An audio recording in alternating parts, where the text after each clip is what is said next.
I'm gonna do a roll call. Before we get started. Mr. Burris? Present. Mr. Tyndall? Here. Mr. Lucas? Here. Mr. Cox? Here. Chair's here. Okay, before we start, I'll ask Mr. Burris if he would to lead us in prayer. Okay. If y'all would stand. Bow our heads for prayer. Father, we thank you, O Lord, for this day. We ask, Lord, that you will bless us as we deliberate the business of this county. Pray, God, you'll give us the right decisions to make, O God, and let it be done with thee in mind, O God. We thank you, O God, for how you bless us, O God, in this community, and we ask, God, that you will just continue to be with us. In Jesus' name, amen. Amen. I pledge allegiance to the flag of the United States of America and to the republic for which it stands, one nation, under God, indivisible, with liberty and justice for all. Thank you. Okay. We have a guest speaker. Evans. They were either gonna be here this time or next time, but I couldn't get a hold of them to confirm, so if they're not here. then They're not here? August 11th. Okay. Need to approve the agenda, Mr. Chairman. Okay, let's approve the agenda. So moved. I'll second it. I got a motion to approve the agenda and a second. All in favor? Aye. Okay, the agenda's approved. Then the guest speaker, they're not here, okay? We got two appointments. Seven Rivers Resources Conservation Development. I think we had, Mr. Barnard was on that thing, wasn't he? Yes. Yeah, Mr. Yeah.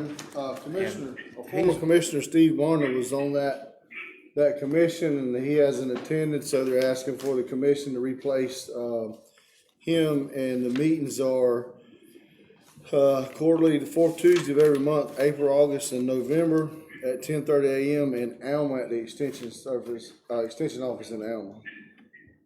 Okay, Chairman,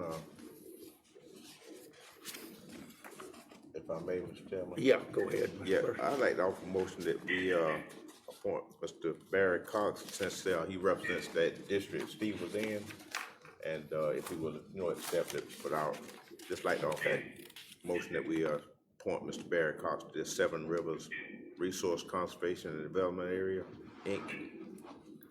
All right. We got a second? Second. We got a second, all right. Any discussion? Barry, will you accept this thing? Yes, yes. You'll accept it, okay. Has anybody got any questions? Not. We go ahead and vote on this then.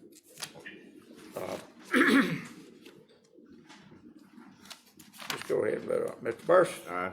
Mr. Tyndall? Okay, Mr. Lucas? Aye. Mr. Cox? Aye. And the chair votes aye. Okay. Let's go to Board of Zoning Appeals. That one's,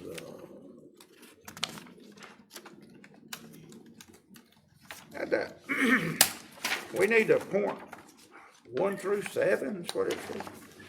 Yes, sir. That board, Mr. Chairman, has been inactive for years. It's not active. It hasn't had a meeting in years. How that board works is that, when somebody requests a variance, then each board member is called and they set up a hearing for that variance, and we've not had a hearing in many, many years. And it was, when I was the planning director, I just honestly just kind of out of sight, out of mind. I would think about it, I'd get busy, and so now we're trying to get it back active again. And Dustin's more computer savvy than I am. He'll set that calendar up when it notify him when it needs to. But these terms, they follow the exact same terms as they had. I just extended those terms out to cover where we are now. And then I called the people that's on this list, and they said they would agree to serve. So all of them agreed to serve again? Yes, sir. And pick Yes, it sir. back up? And post 1 is Amelia Teston. She's been on the board previously. Post 2, Audra Paget. Post 3 is Jeff Jones. He was on the board previously. Post 4 is Stephen Gilbert. Post 5 is Catherine Taylor. Miss Taylor was on our planning commission, done an exceptional job. Post 6, Christy King. She represents the planning commission on that board. And then post 7, Pam Taylor. And Pam Taylor's been on both the Board of Zoning Appeals and the planning commission in the past. So then we'll have opportunity for new appointments in December this year. Some expired, and so if we have any other board members or any other people the board may want to put on there. Okay, So what we need to do is just go ahead and appoint point all these. back on.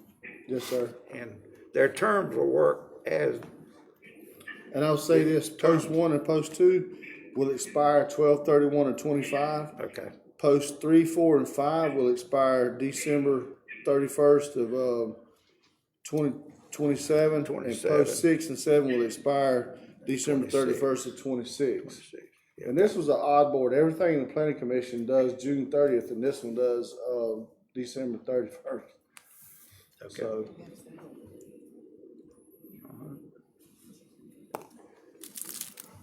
Okay, do I hear a motion that we appoint these? Chairman, a promotion that we appoint, the members and to reactivate the Ware County Zoning Board of Appeals, post 1 through 7, as stated, and these all have agreed to serve.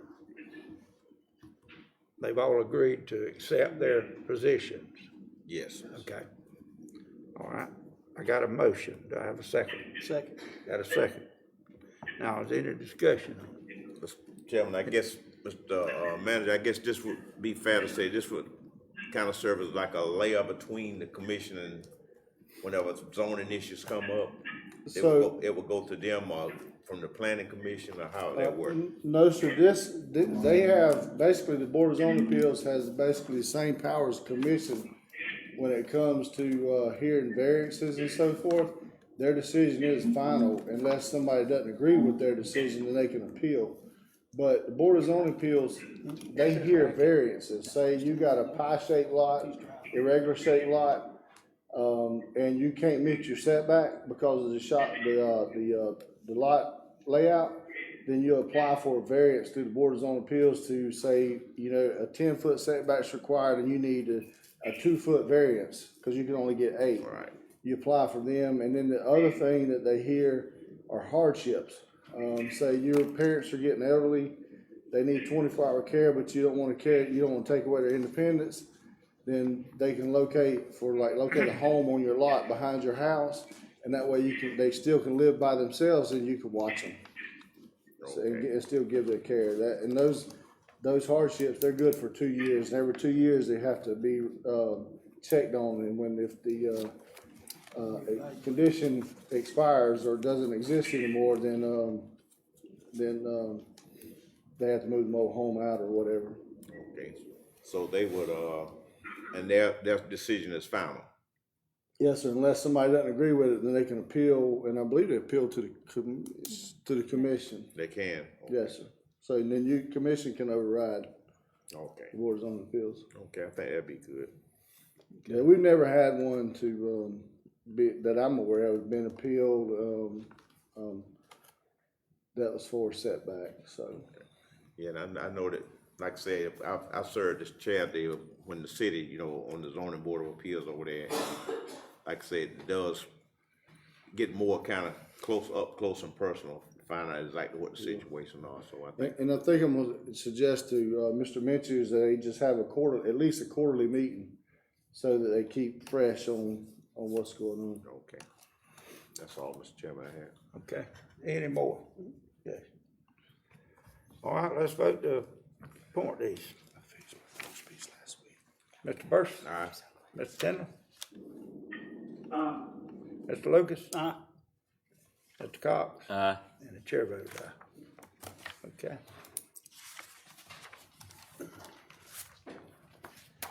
So we'll go into agenda item, the resolution for 2025-16 approved ended services contract with the public defender.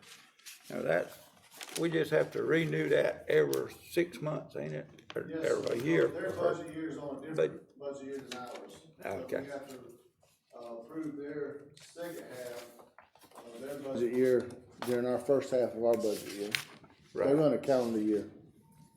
There's- Same public defender. Yes, sir. Did I hear a motion to approve the resolution to extend the contract? I'll make a motion to approve the resolution to extend the contract for the public defender's office. I'll second. Okay. Got a motion and a second. Any discussion on it? No discussion, let's vote on it. Mr. Burris? Aye. Mr. Tindall? Mr. Lucas? Aye. Mr. Cox? Aye. Chair votes aye. Okay. Let's go to the next. Approve a purchase request for the PM system for vehicle maintenance.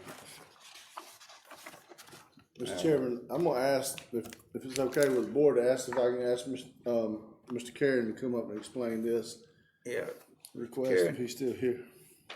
would you come up, please, and explain it? How much money you gonna save us? Over the years, it'll save us quite a bit, sir. It'll, help us be able to tell you exactly how much goes into each vehicle, each piece of equipment. It'll track the assets, to help us make more informed decisions on repairs, whether we should repair old stuff or replace it. That's what a PM, it's really an asset management system with the capabilities of doing the preventative maintenance and keeping up with the preventative maintenance. But to tell you how much it'll save you, that's, Sky's the limit. the sky's the limit, right? They tell you how much it costs us, so the sky's the limit too, ain't it? No, sir, When it comes to computers, every time you turn around, they got to be updated. well, What I this is, see out of them. this system, I've done research on several different systems. I've looked at over 30 of these systems. I didn't choose the cheapest one, but I didn't choose the most expensive one either. This is the, about the middle of the road, but it's the cheapest system that'll do both what I'm looking for, the preventative maintenance and the asset tracking. And it gives us a future, outlook, or it'll be able to connect in the future to a GPS system. If we wanted to add GPS to any of these vehicles, we could add that to it. We've already got GPS capabilities in 911, don't we? Yeah, I told all of them had a computer on them, I tell you, when they tore up. How much is this gonna cost?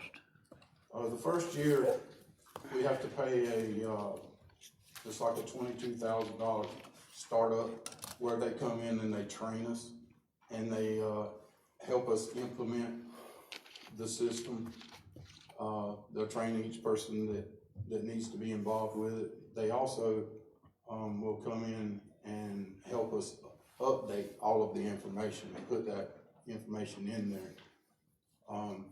But that's, the first year is the 22 plus the 21,000 that we have to pay for our yearly, upkeep.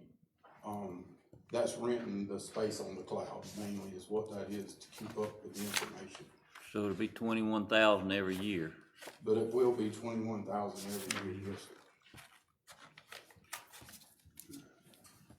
The $42,194 the first time. Yes, sir.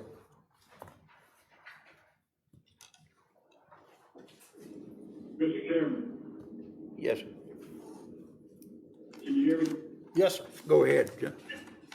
Okay, hey, so Michael, this program that you're looking at, I think you and I spoke about it a little bit, so can you tell me about how many pieces of equipment can they put in this asset management plan, and how many users are gonna be able to be utilize this program? This price that I've got it down for now is for 500 pieces of equipment and for 20 users. Okay, because not every department's gonna have stuff in that program necessarily, but this is mainly gonna be for rolling stock and things like that, heavy equipment, trucks, cars, That's things correct. like that. That's right. We're gonna use it for the vehicles and the equipment. There'll be some pumps and generators and stuff like that, but that are in the fire and EMA and EMS. So, but yes, that's correct. Okay, I just know that, so in my line of work with water and wastewater management, the, USDA loans and GEPA loans are nowadays being dependent on having an active asset management plan, for wastewater and water facilities. So I think going to something like this is gonna be, you know, kind of get us ahead of the curve on things, because I just imagine that in the future, we're gonna have to have something like this in order to be eligible for, grants and funding like that, as we move forward. Do you know when that's supposed to take effect? Can I ask you? Right now, with the USDA and GEPA stuff, it's already taking place. Okay, And also with water treatment facilities, as far as, surface water treatment, the EPA and the EPD are requiring that those facilities themselves have asset management plans in place, by the time they renew their permits. so that's on the water side, but there's no telling when it's gonna start, when for grants on our Right, side. it's just a matter of time, I believe. Okay, that's a helpful thing to know, so. Commission, can I tell you a couple little things about this? Go ahead, Beverly. Every month, this department hands us a stack of work orders. And these work orders have to be manually entered into our accounting system to each department. With this system, he'll get a report and it will upload to our system and it will charge the correct departments. So again, you're not toting all this paper around and there's a chance that it can get lost. Error is what I'm looking at, human error. Because the more we handle that piece of paper, the more chance we're gonna miss something or we're gonna get something wrong on it. So it would be a great help to us moving forward with our accounting system. And the actual department heads that will be using this will be able to look at it and it'll be more live, right? It won't be once a month we put all this stuff in and then next month you see how much you spend in vehicle maintenance. We'll actually talk to the program that Beverly just got and give an accurate cost of what each department's spending in vehicle maintenance. And I know it's a little bit of money up front, but you're talking about thousands of dollars we're gonna save on the backside.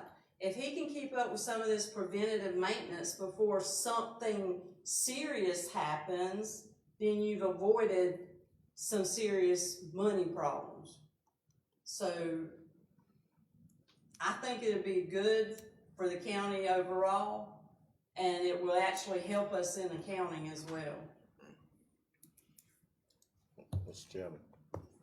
Go ahead, Mr. Ware. Yes, which I've been going back into with this, I think Michael mentioned it, I think first of all, it may not even been in the budget, just in conversation, you know, about the preventive maintenance and everything.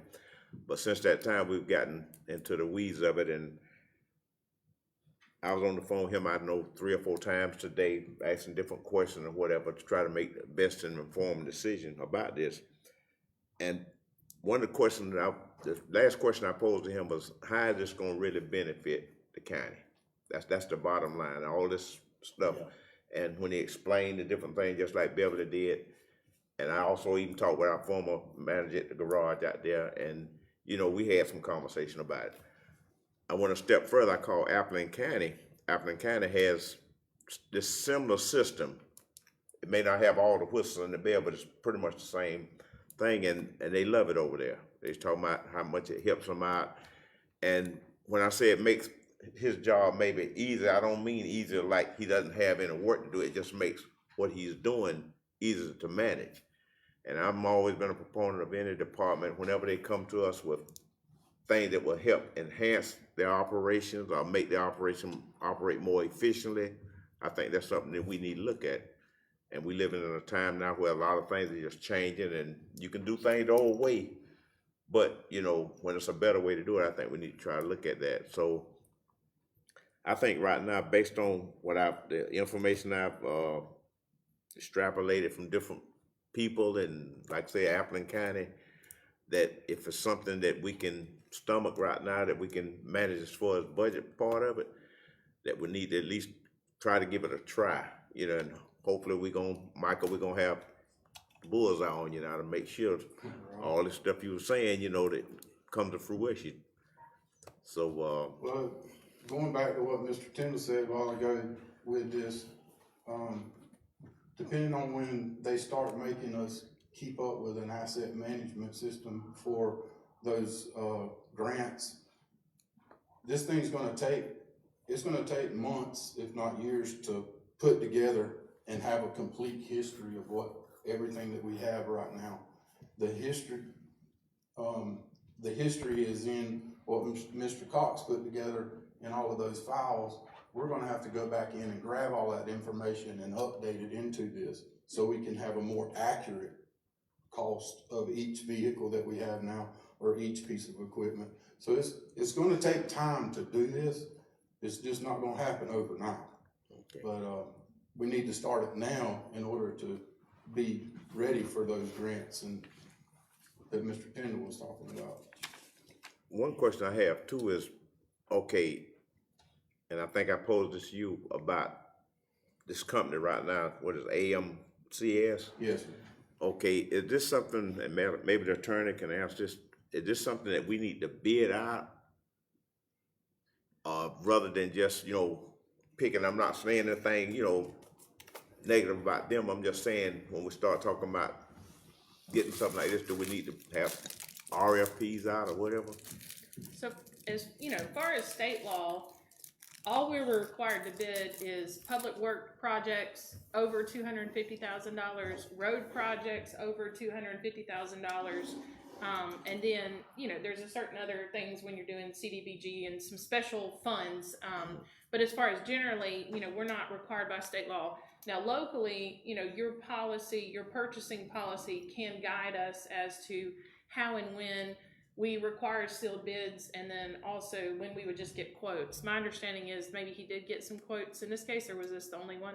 I got That's right. So he did get some quotes, I believe, which, and I don't have the policy right in front of me, but if it's the commission's desire, certainly you all could, you know, you could put out a bid, but I think the idea of getting the quotes meets your concern, which is just making sure we're getting the best product for the best price. Yeah. And There will be some training and all in this thing too, is how many people will be able to run this thing? Like, if you're there, you learn to run it, then when you gone, if you leave, what we got to send somebody else to train, or? That's the good thing about this program. When you do get me trained for this, and we get all of this information in there, you don't have to go through putting all this information back in there. You just send that one person to get the training, and they can do it online. They can get the training online, but the information's still there. Cause we can get up to 20 people within our company. That price includes 20 licenses for, Train Ware people. County. Train. How long is it gonna take to train somebody? 3 to 5 days. 3 to 5 days? Yes. Just depends on how we can put all of the people together, because you can't be in multiple places at one time. Because they'll have to go to each department that needs access to it. And, like the sheriff's department wouldn't be able to do it at the same time that I could do it, but, you know, It's they can gonna go out take- there to them. Excuse me. It's gonna take a lot though to get somebody to go through all those records and put them in that computer. You ain't gonna be able to do it with 1 or 2 people. I mean, you got to go to all departments. So it's gonna cost some money to do this. That's where I've It's gonna got, take some time and effort. Yes, sir.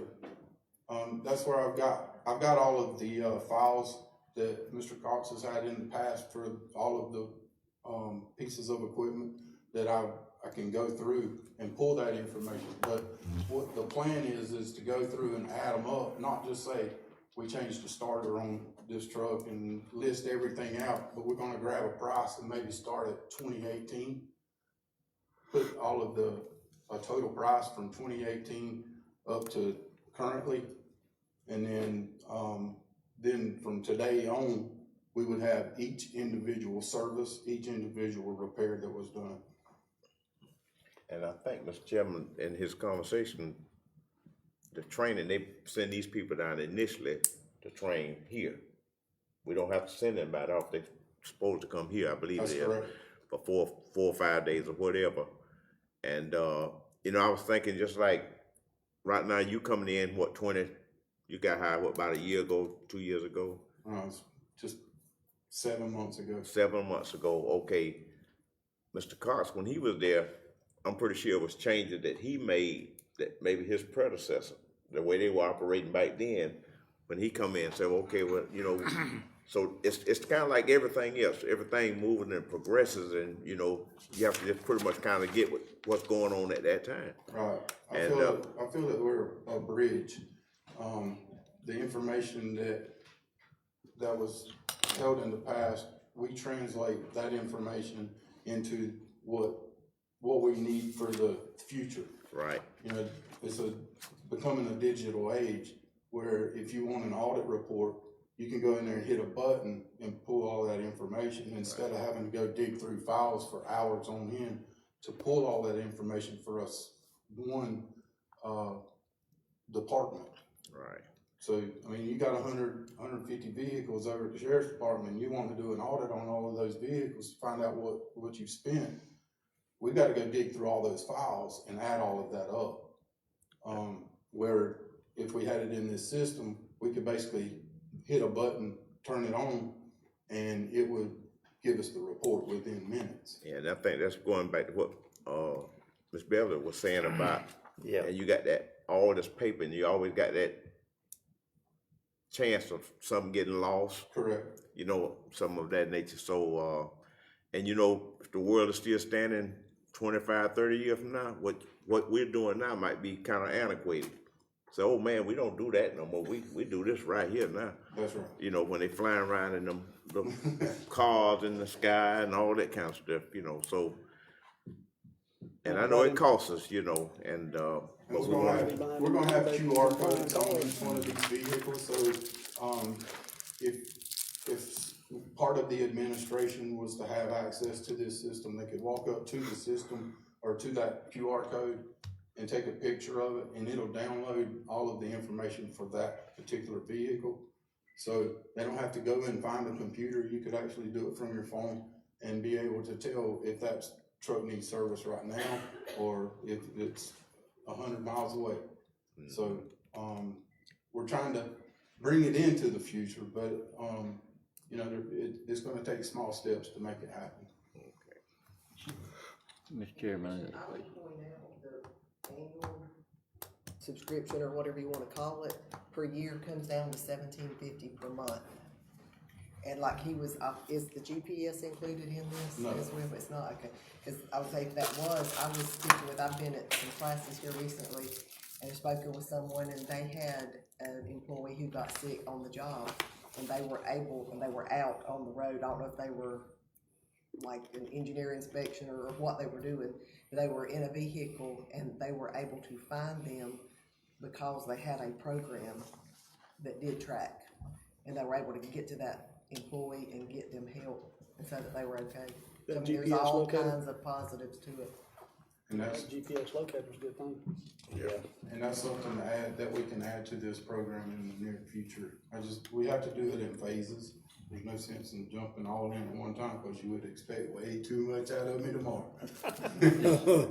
is this something that's got to be done now, or? I believe so, because, based on what Mr. Tyndall said there with the grants and everything, depending on an asset management system, we're a few years behind. Because it's gonna take months, if not a year, to get this thing up and rolling. I'm not totally against it, but I'm not totally for it either. To me, they don't nothing beat a piece of paper and a pencil.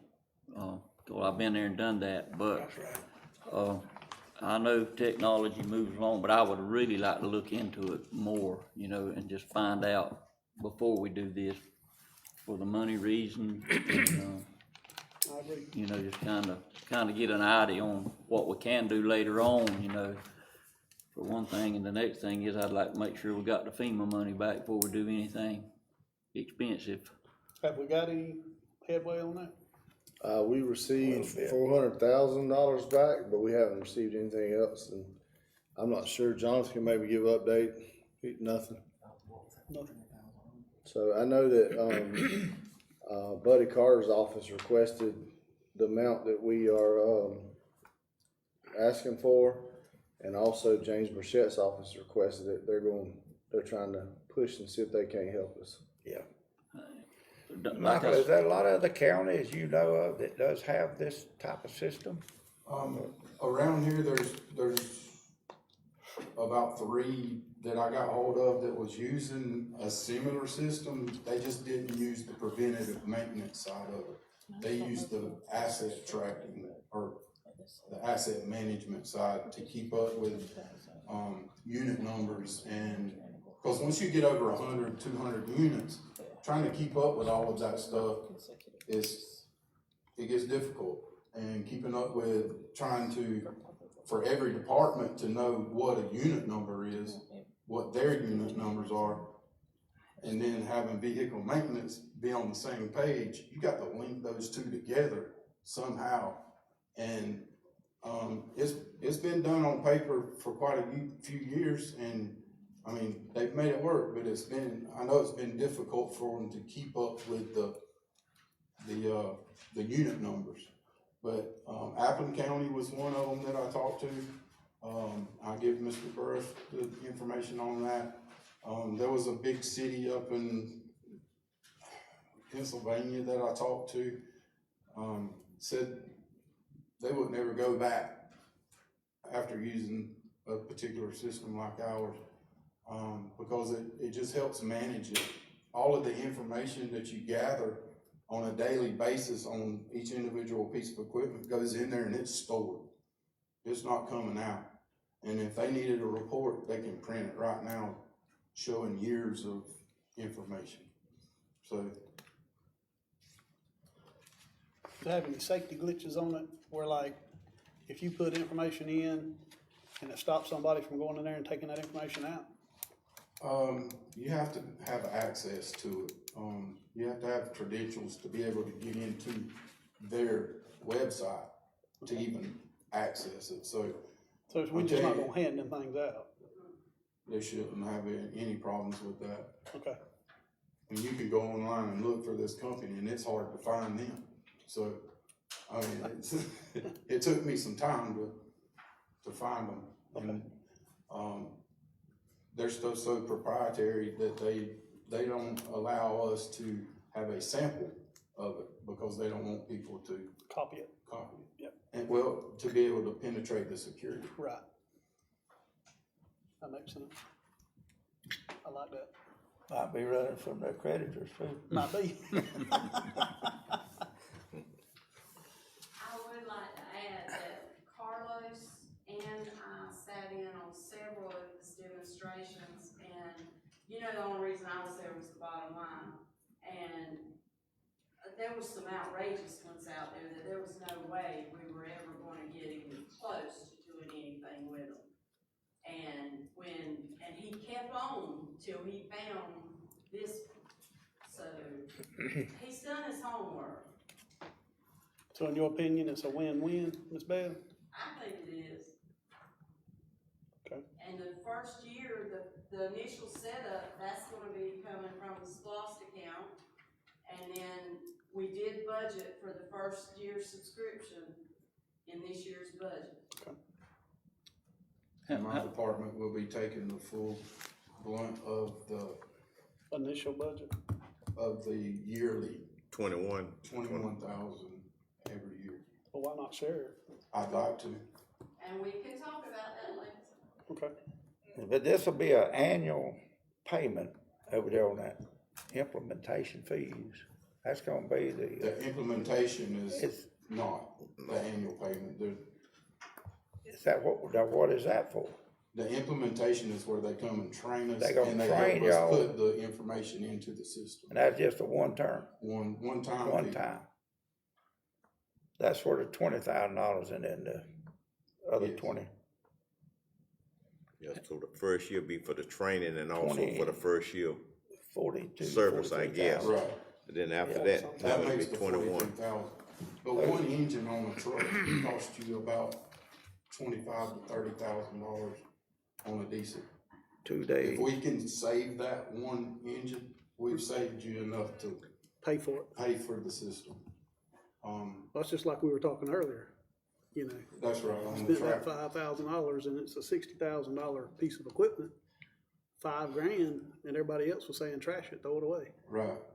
But it also goes back to if we would have had that, all the notes from each one of those pieces of equipment out there already written in, we would have had the history and knew what What each to one do. was, what was wrong with it, without me walking in and having to go, I don't know what's wrong with this one or what's wrong with this one. Something happens to me tomorrow or after we get this thing going, you got all the information. I like that. I do. How many mechanics you got out there now? I have 4 mechanics now. One, I got a 2 weeks notice out of this morning. Oh, okay. You need more than what you got, I can tell you. Well, I'm working with Miss Teresa. Yeah. We're trying to find an after hours or school age kid that's interested in mechanicking to come out there and learn some things. But we're the main thing that they would be doing was oil changes. Yeah. And lubing and following a preventative maintenance schedule. That we've been working on that for a few months, trying to get in touch with the right people at the high school. We've also, we put out feelers this morning for a job application Yeah. for, to replace that mechanic that transferred over to the road department.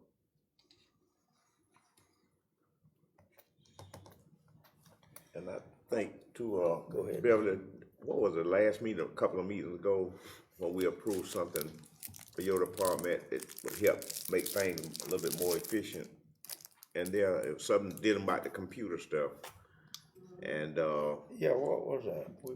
and you know, something we didn't, but you said it would really make things a whole lot better. I can't remember exactly what it was, all the particulars.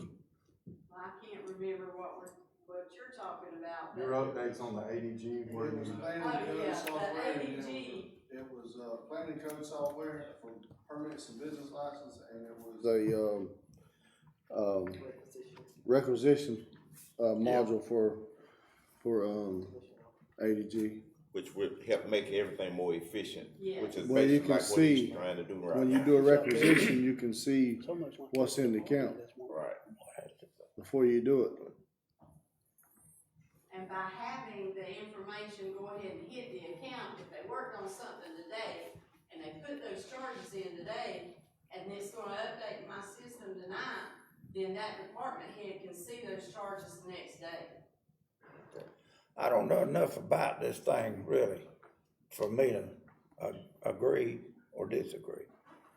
But I'd like to have, and I don't think I've heard a couple of them say they don't really, how about let's table this thing to a meeting and let us, on the 11th, right?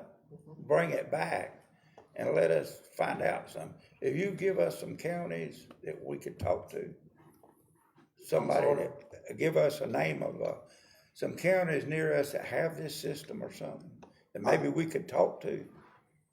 I'm not against it, but I got you. I I need to can know a get- little more about it. I was working on trying to get a list of the, not counties, but cities or municipalities that were using this system, and I'm still waiting on that list to come from, Dossier. So whenever they I'll get back in touch with them and get you a list, because it's hard to find people locally that have that. Yeah, 'cause I think we'd like to, is that the way you feel, Mr. Burris? We need to Yeah. know it a little more. Yeah, I would, right now, I would be, prepared just to go and move forward with it, but I won't be against, if he can get more information, but, like I said, I talked to the one in Appleton County, then I talked with him and talked with Ware and it's just one of them things where we either step up and go and do it, or we keep holding off on it, But, I don't have a problem with, tapering. But at this point, I would like to just move forward with it. Mr. Chairman. Yeah, go ahead, John. Yeah, so one of the things that I wanted to bring up about it is that, so we have a fiscal responsibility whenever we go out and spend money on these pieces of equipment, tractors, trucks, cars, fire trucks, everything we buy, we've got a responsibility to take care of it, not only to put it to work, but also to take care of it. And I think this just takes it a step further in that to show the taxpayers we're taking care of the things that we're buying with the taxpayers' money. And so I think the sooner we get on something like this, the better. And, I don't know if we're gonna find very many cities or counties around that are doing this, because in my experience, there aren't many cities and counties, at least the ones that I work with, that are, really all about doing some predictive and preventative maintenance on their equipment. And so most of them that I had experience with are, when it breaks, we fix it sometimes. And I don't like that way of thinking. I think we need to be predicting failures, and we need to do some preventative maintenance as well. And, it'll extend the life of our equipment and, make us more fiscally responsible for our spending. And, it'll also keep us, accountable. Keep the whole, crew accountable for the maintenance and everything, because I know that people do what you, inspect and not what you expect. And so this will keep us accountable, keep Michael and his crew and the rest of them that have their equipment in there, to keep them accountable, maintaining it, taking care of it. Okay, Who's gonna be the main one responsible for it? I will. You will? Mr. Chairman, I'm kinda like you, I'd really like to look into it a little further before we do something, but, whatever what the board desires. yeah, I just really hate to rush into it and then, we With that decide. amount of money. I never did have a system like that, and I run a Well, business for a little while. I didn't either. I always had an ink pen and a piece of paper, which didn't work the best in the world sometimes, but, sometimes it was better than a computer. And if mine wasn't broke, I didn't fix it.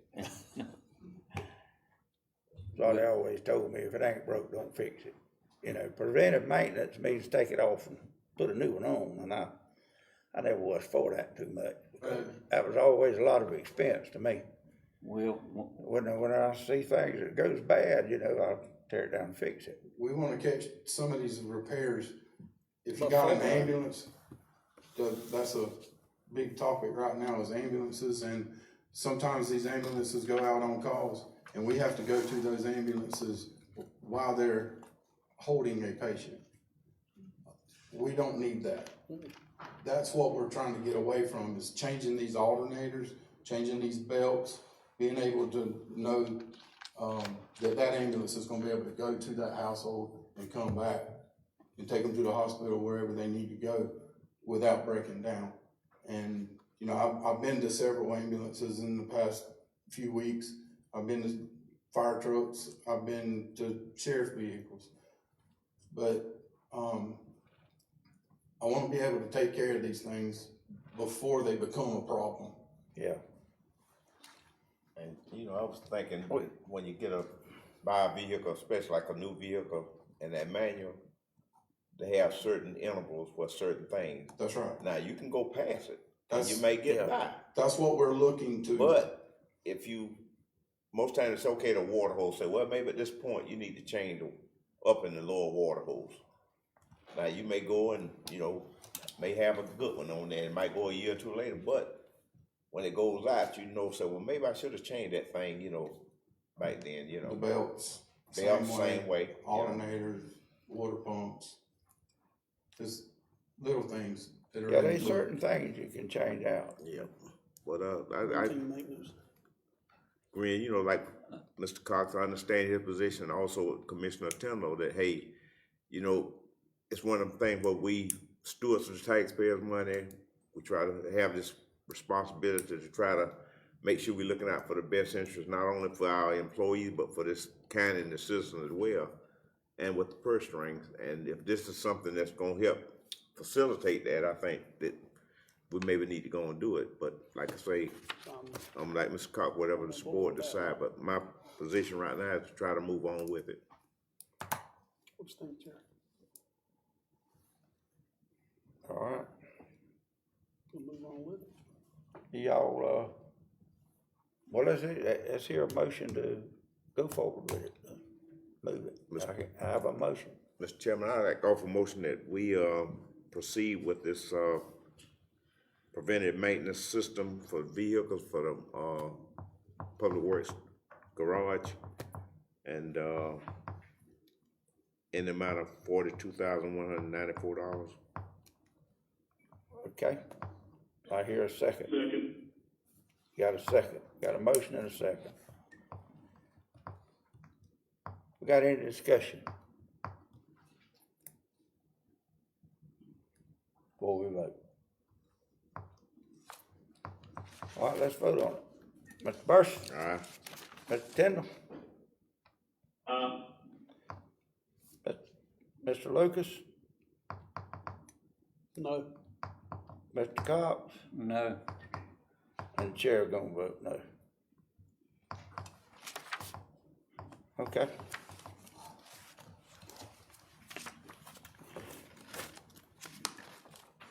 Okay. Thank you.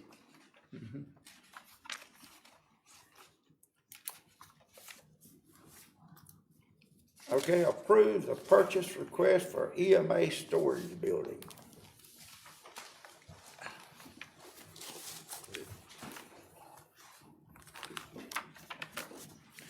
This have is a a request to purchase a 60-foot by 100-foot metal building to store equipment for the Ware County EMA.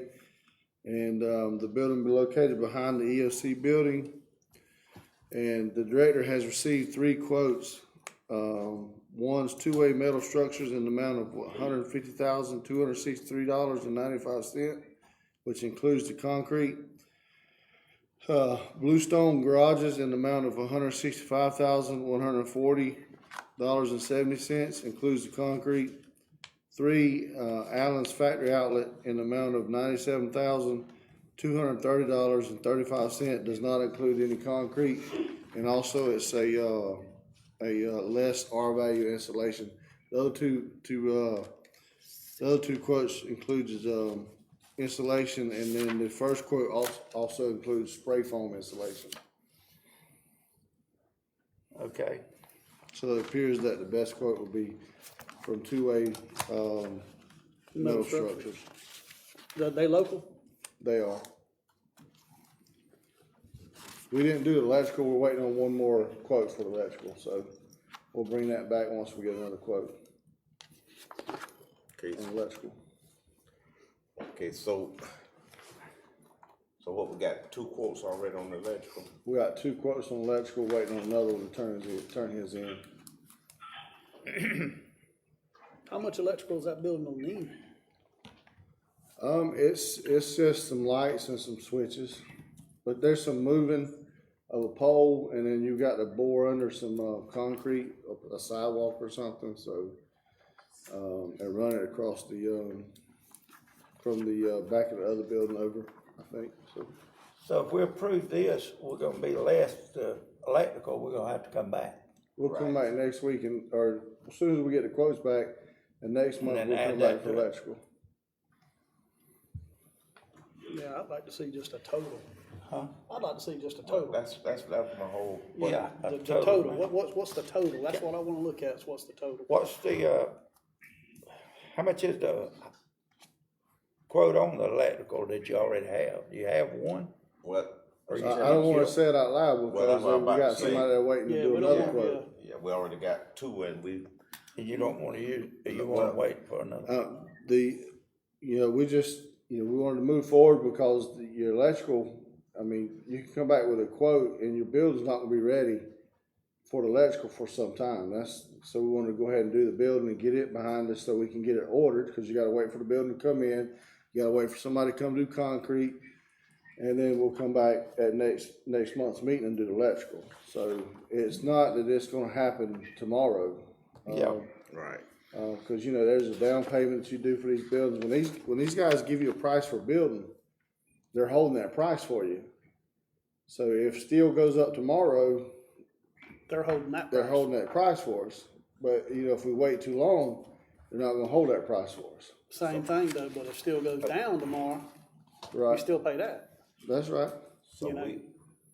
so right now, if we could go and approve the building itself, we could come back at the meeting in August the 11th, if we've gotten the other quote back, and we could do the electrical and just basically add that to Add it. that to it. Yes, sir. Okay. Well, to me, it's almost like tying our hands, because once we got the building up, we got to do the electrical. Yeah, we got two We quotes. got to, We got two quotes that's pretty good, but you know what I'm saying? Well, you don't you can always have No. just to build no electrical and just let the doors oh, up. no, You that ain't can't, gonna work. you can't do that. So that's You up to can't you. do that. I think we just, like I say, go and approve the building and then the electrical, cause we got two quotes, but like I say, just waiting on this other one. And this is something that you instructed, Mr. Daniel to do some time ago. We just, held off until now. We're getting some SPOS money built up, so we'll pay for it out of 2022 SPOS. Mr. Chairman, I'd like just offer a motion that we accept this bid from Two-Way in the amount of $150,263.95 for the 60 by 100 metal building for the EMA for storage. Okay, that includes the concrete too. And it includes the concrete, That includes everything but the electricity. everything except electrical. Electricity. Everything, okay. What about AC? Well, they're gonna open them doors up. AC, ain't no AC in it. Plug in a fan. You know AC in the storage building. Yeah. We got some sensitive papers in there that need to be AC now. Okay, got a motion, and have a second? I'll second. Got a motion and a second, just to approve the building and the concrete. Right. Okay. Any discussion, any more discussion on it? All right, let's vote on it. Mr. Burris? Aye. Mr. Tindall? Mr. Lucas? Aye. Mr. Cox? Aye. Chair votes aye. Okay.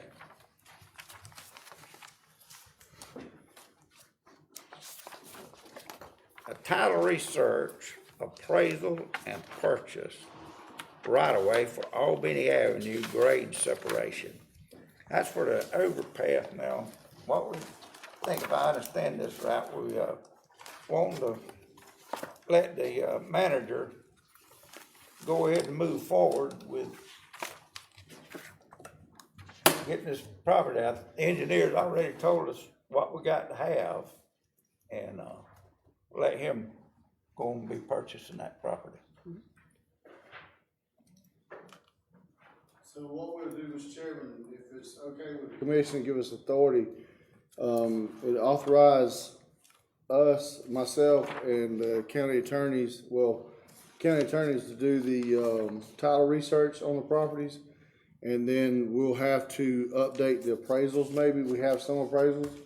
Those back in 24, I think they're maybe a little over a year, right at a year old. So we'll have to update some of the appraisals and then get some new appraisals for some of this new property that we, with the recent changes. And then once we get those, then we'll follow the process of purchasing what we need to purchase. Okay. Okay, what, we need to just agree to give you the authority to proceed with it, That What? in the county attorney's office. and the county attorney. I agree. Let's roll with it. Y'all understand that? Yes, sir. Yes, sir. Okay, And you see on the map, I've got the properties affected have the red dots Okay, on those maps. Okay. all right. I'm agreeable with it, is everybody else? Yes, Yes, sir. sir. Mr. Chairman. Yes, sir. Okay, you got, John, you agreeable with it? Yes, sir, let's move forward. Okay, all right, thank you. All right, that's it. Mr. Chairman, just since that will involve a significant expenditure of funds between all the title work and the appraisals and all, and then also my understanding is that you are through this vote, once we take it, giving the county manager the authority to offer whatever the appraisal price comes back at to actually purchase the property. We will need a motion, just so we have that on the records, even though everybody's in agreement, just so we've got that in our minutes. Okay. Can one of y'all state that, So, and make a motion on it? yeah, let me make sure I understand. So whenever the appraiser goes out for X, Y, Z piece of property appraised at this, are we saying that that's non-negotiable or? Is that the final No, price? it's Is that it's negotiable? always a negotiable, it's according to what the commission wants to do, but we would go by what the fair market value of the appraisal, comes back.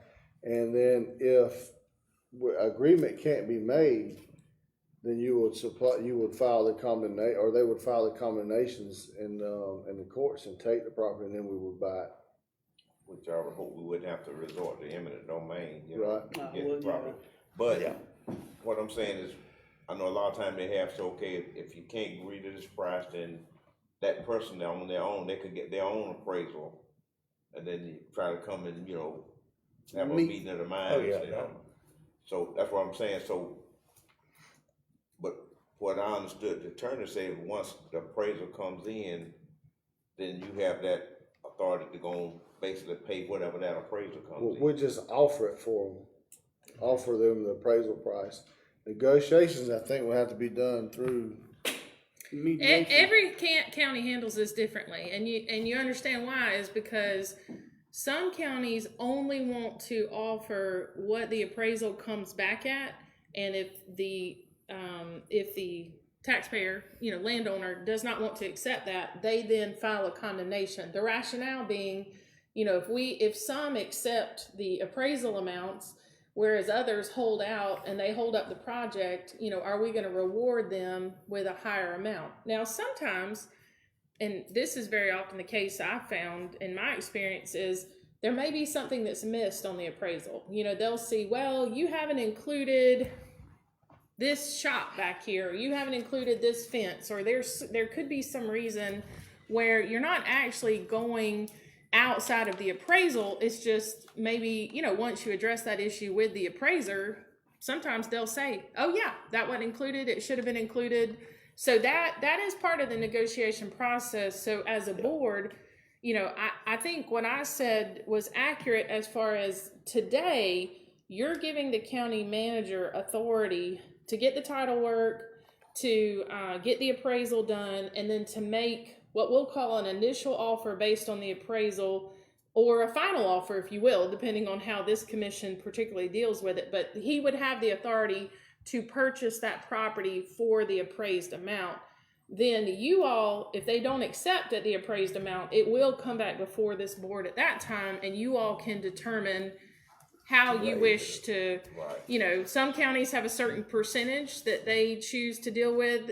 Like I said, some counties say no, across the board, we're gonna treat it like this. And so it really, at that time, we can talk further about those options. And the manager wouldn't have the latitude to go above what that appraised price is. You could give it to him if you desire, A but certain we're percentage not necessarily asking for that today. Right, okay. If you desired to go ahead and give it to him, I mean, I'm not saying that you could not legally do that. The But manager would prefer to offer what the appraised price is and let the commission do any negotiating after that, because the biggest thing I think we got to make sure is we're consistent Exactly. with the prices across the board. So I agree. That's why I'm saying if we just stick to the appraised value, I mean, whatever come in appraisal, then after that point, because once you open up that can of worms, say, well, okay, we're gonna go, now you got to And the word to get around, Yeah. Quick. you know. You do it for And one, you word gotta get do it around. for Do all. it for all, that's right. Okay, That it? So we need to. so you need to make that motion, however, That's if you right. wanna read it like. And you really said. can just read the subject that they've got here, you know, title research, appraisal, and, Purchase of the right of way. purchase of the right of way. Purchase around, okay, you wanna make that? Yes. Not gonna say Mr. purchase. Chairman, I'd like to offer a motion that we, give the manager, enter into agreement to do a title research and appraisal and purchase on the right of way for Albany Avenue, grade separation, giving the manager the authority to negotiate on our behalf, with the property owners at the appraised price. Second. Okay. I was gonna say, You gotta- purchase at appraised price, is that what you're wanting Right, to say? yeah. And we'll put that on. Okay, we got a motion and we got a second. Second, yeah. Now, is there any discussion on it? Okay.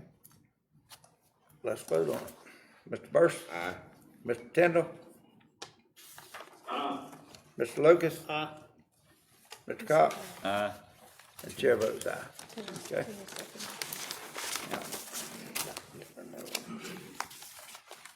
That it? We got a any manager comment?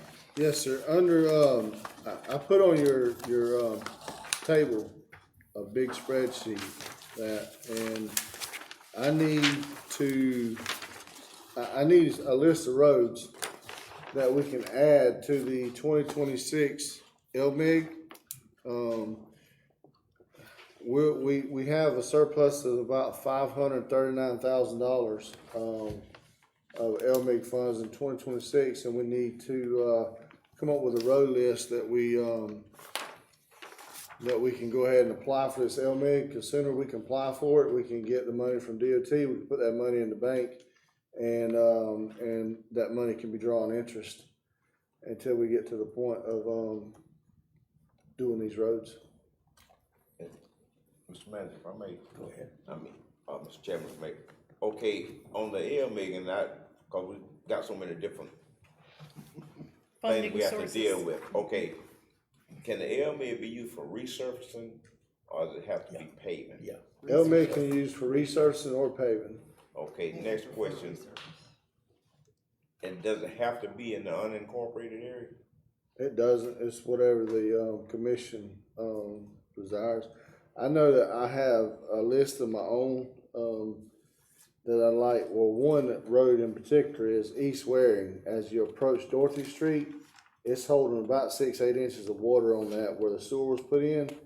All that settled, and we need to just take like a 5-foot section and go down there and resurface that road. We also have that road on the SAP to restripe that road, so we need to get that done before that. Restriping, so, that's one road that I think that we need it, and, there's some, was it North River Road? North River. There's a needs few some spots where the edges are cracking edges. and breaking off, we need to go and kinda, and I would say probably, spot, fix 100-foot sections or whatever. And there may be some other ones. I think Needham Road's got some of the same that we need to address some of those. But that wouldn't nearly be $500,000 worth. No. So, And the reason I was asking, cause it's certain roads, that's in the city, but that definitely needs some resurfacing. I'm not saying going paving, but there's some resurfacing on them, and that's why I was wondering,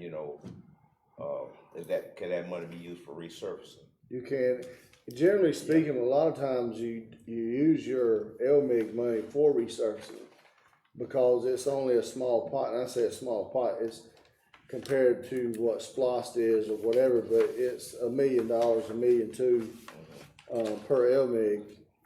But you use that to, because it doesn't cost as much to resurface the roads as it does to pave. Right. Now, we did some, the past 2 LMIGs, we kind of changed strategy a little bit, and we paved some short roads around the city. But you know, the strategy there was, let's get the graders out of the urban area and let's get them out there in the rural area. Because, you know, one, they make a mess on short roads, have to turn around, especially if it rained the night before. And two, they spend so much time on asphalt. And if you're on asphalt, you're not grading roads and you're wearing out tires. So, we did that, and so that was kind of the goal behind that. But we do need to start using some LMIG monies to fix some roads as that some of them may be deteriorating as well. Cause I know we got, off the top of my head, I can think about, I think it's Grove Street right beside McKinney Center. That road's in bad shape, I mean, bad shape. Yeah.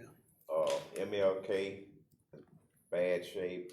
College Street is in bad shape, and that's why I was asking a question about the resurfacing versus, you know, and these are paved roads, but it's been, I don't know how many umpteen years ago when they were paved, so over that time, it's like anything else, it's deteriorated, and, I know we did Sycamore and we did Reynolds Street resurfacing, which was a blessing, you know, and I know there is a business over there, Kroger, and, but. Well, Grove Is that in Street, the a lot of city? people use LMIG. All of those roads are in the city.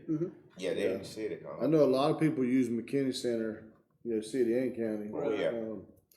So what I would suggest, I mean, I know we can't get a list of roads right now, but I just want to bring it before the commission. So maybe by August 11th, y'all can have a list built, you know, and then during the work session, may discuss a little bit. We'll narrow it down to whatever, or we'll submit all of them and see where they come in at.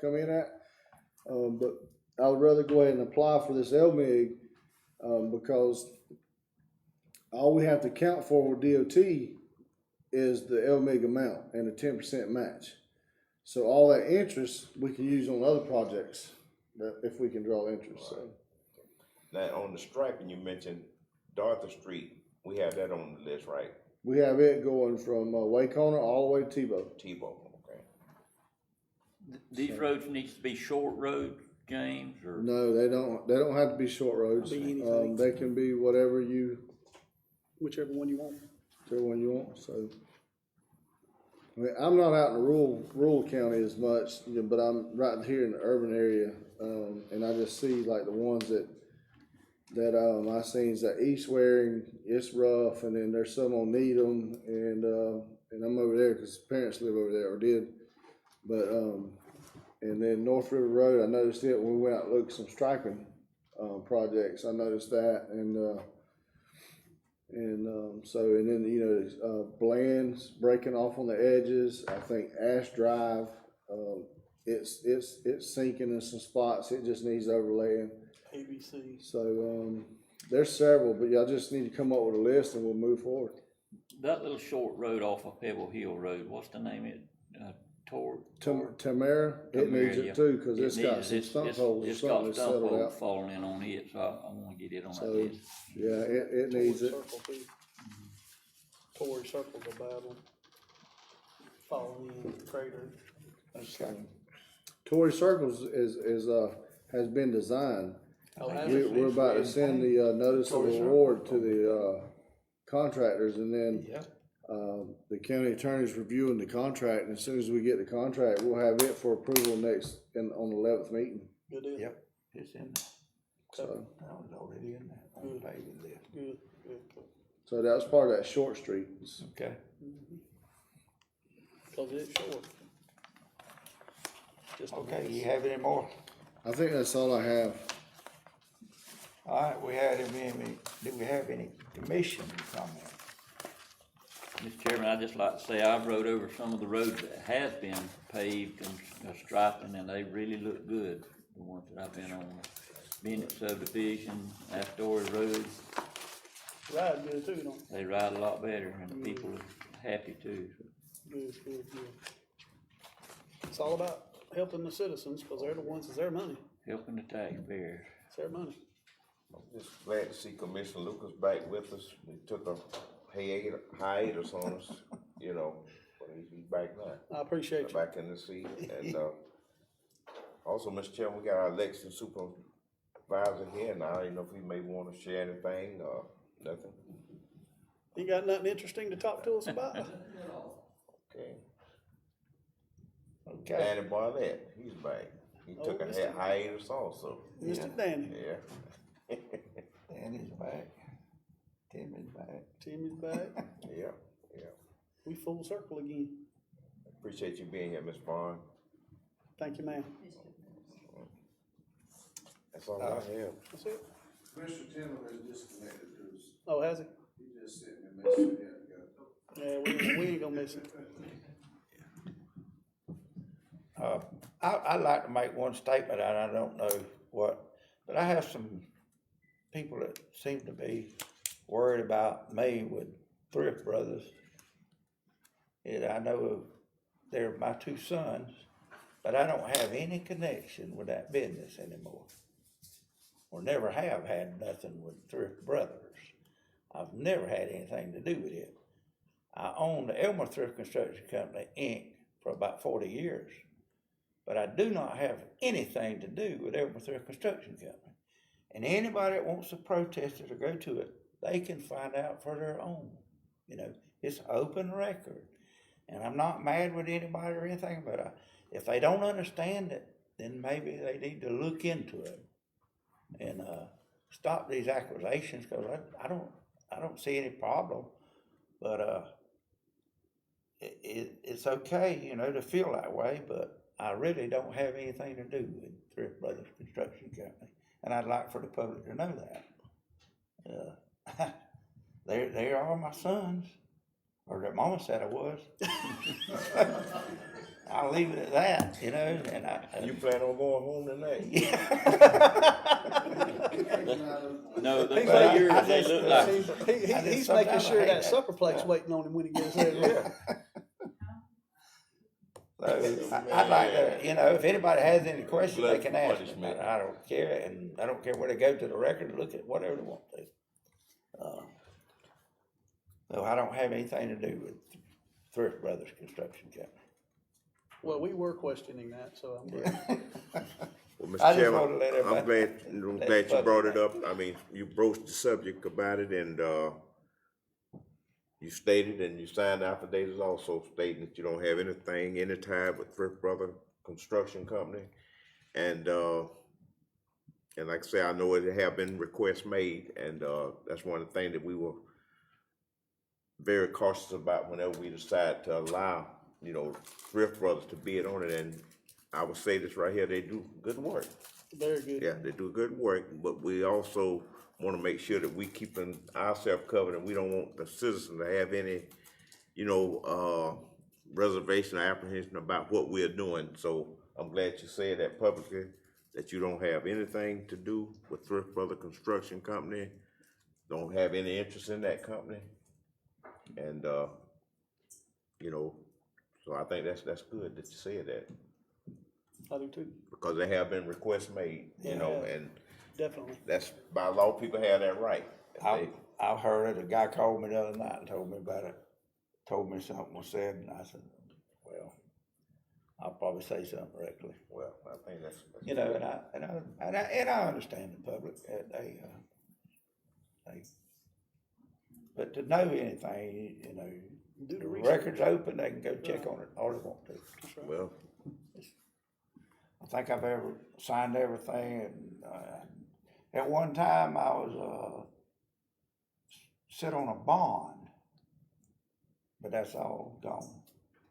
so About you 10 know, million, I was wasn't it? signed on a bond. so you're not on the bond now, right? I know, I don't own no bond. Okay. About They 10 own million. their own bond. 15 million? Okay.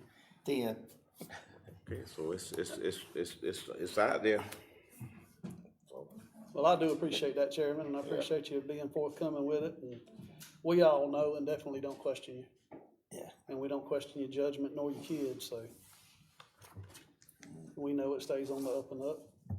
I'm all for helping the county. I really want to see some paved roads out in the county. That's, I am concerned about that.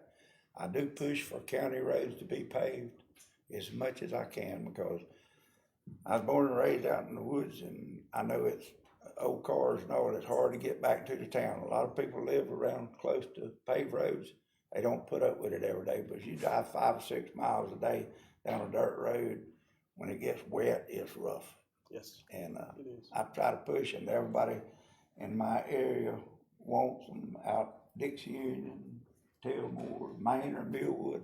All of them would like to have a paved road as much as they can get. And, I'm for that 100%, They do paving pay. more roads. in the We need to county. pave more roads, and that'll help pass the 1% again. That's Yeah, right. that's right. We, because all I ever heard was about the 1 cent. They said, well, y'all ain't never paved our area. We've been voting for it for 30 years and we still driving 7 miles. And you told us within 2 to 5 years, we would be within a half a mile of a paved road. 30 years later, they still 5 miles on a paved road. So I understand how they feel and they're not gonna vote. Right. But if we show them some effort, maybe they'll keep voting for this 1 cent because we're gonna need it again.